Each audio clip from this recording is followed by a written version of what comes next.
Bien, bonjour à tous, écoutez une petite vidéo rapide sur la coupe du plexiglas. J'ai des panneaux de bateau, des plexiglas sur le pont de bateau à changer. Et du coup, je vais vous montrer comment moi je les coupe. Il y a plein de gens qui coupent de manière différente. Moi je le fais à la meuleuse avec un disque à béton et ça marche plutôt pas mal. Alors voilà. Hop. Le truc du bateau. Voilà. Ici, les panneaux ils sont complètement changés, ils sont morts. J'ai pris leur empreinte que j'ai mis sur ma plaque de plexiglas. Voilà, on voit les traits là, ici. Tac, tac, tac, tac, tac, tac, tac, tac, tac, hop. Voilà. Le bord de coupe qui est droit, j'ai gardé le bord d'usine. Allez, on coupe. Donc toujours les lunettes, le masque de protection, les gants. Je prends un rail.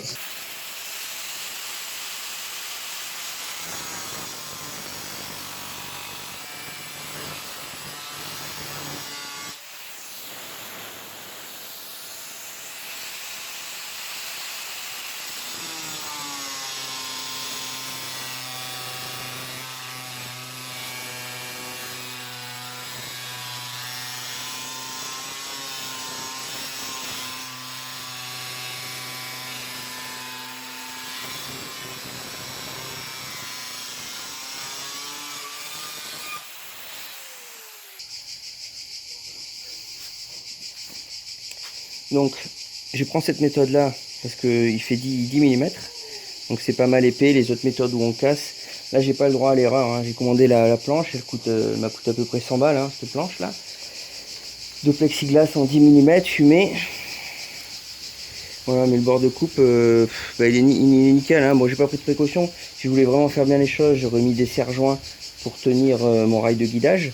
J'ai pris un disque discontinu qui est plus agressif. J'ai essayé avec un disque continu. C'est propre, mais pas plus. Et finalement, c'est beaucoup plus long, donc c'est énervant. On peut faire des erreurs après. Qu'est-ce que je peux vous dire d'autre? Là, je trouve que c'est pas mal. Surtout que c'est une méthode qui j'ai vraiment pas le droit à l'erreur, quoi. Le temps que je commande la planche, qu'elle revienne, que je la paye, etc. Voilà, je serais vraiment dégoûté si je me rate. Donc là, j'ai l'impression que je maîtrise à peu près ce que je fais et puis je suis content du résultat. Allez, on va faire la suite.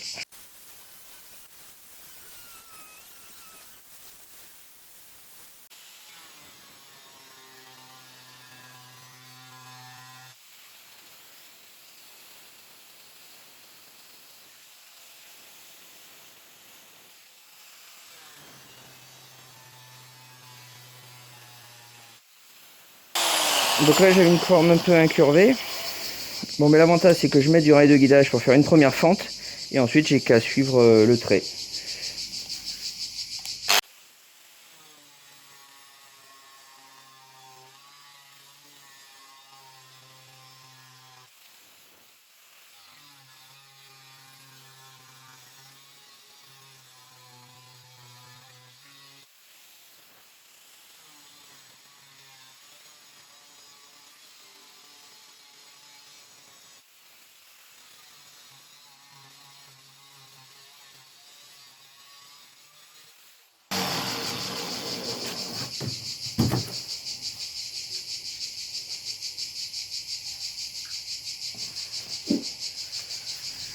Donc voilà, mon ébauche est faite.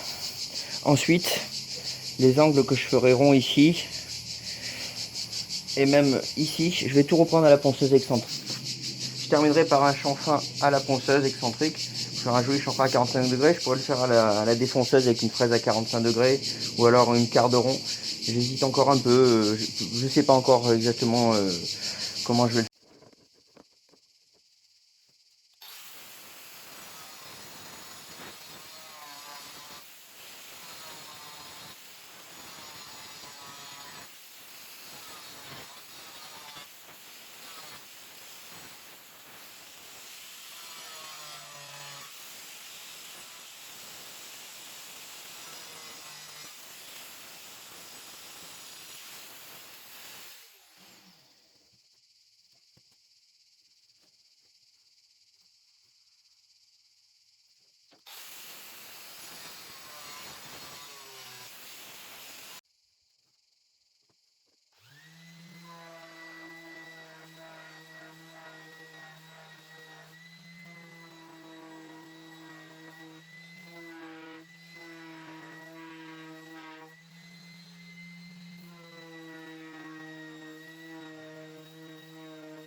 Bon, j'hésitais à le faire le chanfrein à la défonceuse pour avoir un joli quart de rond.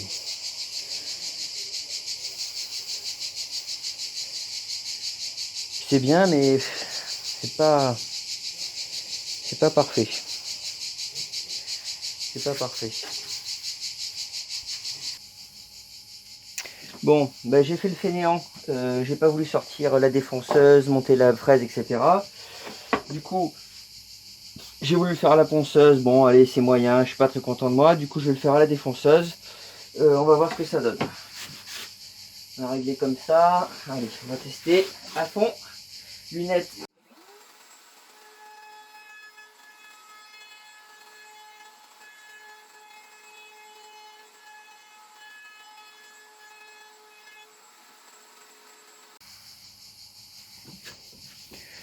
Bon, eh bien, je regrette vraiment pas mon choix.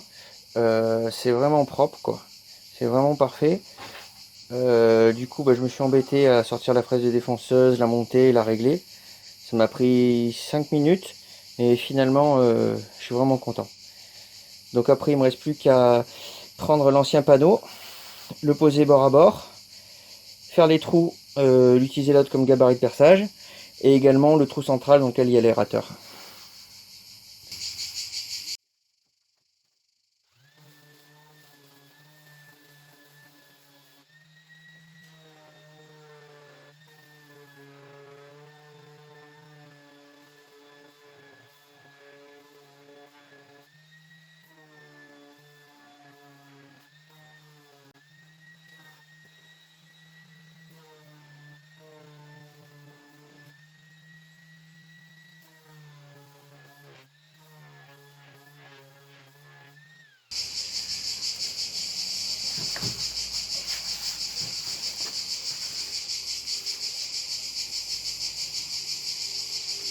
Ouais, c'est nickel. Allez, un petit peu d'écart de 13 quarts de rond.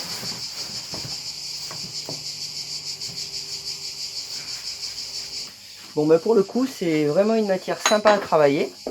Je crois que c'est un produit qui a été inventé par les Allemands, ou utilisé du moins par les Allemands pendant la guerre pour les cockpits, les cockpits d'avions, hein, les pare-brises d'avions, parce qu'il y avait des éclats de verre avant qui blessaient les pilotes.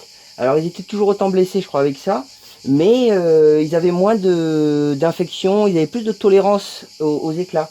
Donc c'est un produit, même si on s'en met dans l'œil, et ben finalement il n'y aura pas de nouvelles réactions allergiques, etc. D'ailleurs c'est utilisé après dans les ciments de prothèses. Actuellement c'est toujours utilisé la même matière dans les ciments de prothèses. Voilà pour la petite histoire.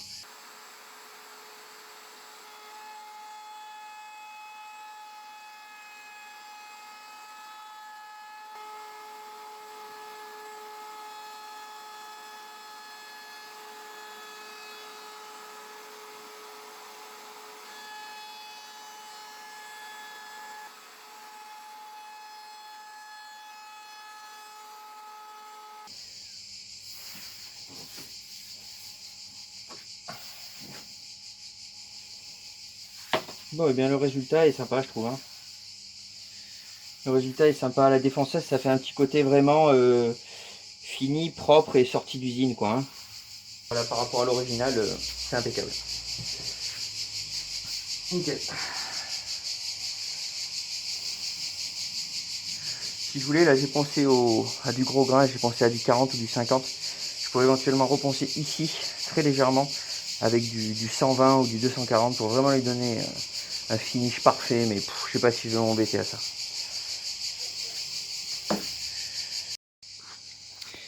Bon ben voilà, maintenant il me reste plus qu'à tout nettoyer parce que ben ça en a bien mis partout. Ça a bien dégueulassé l'atelier.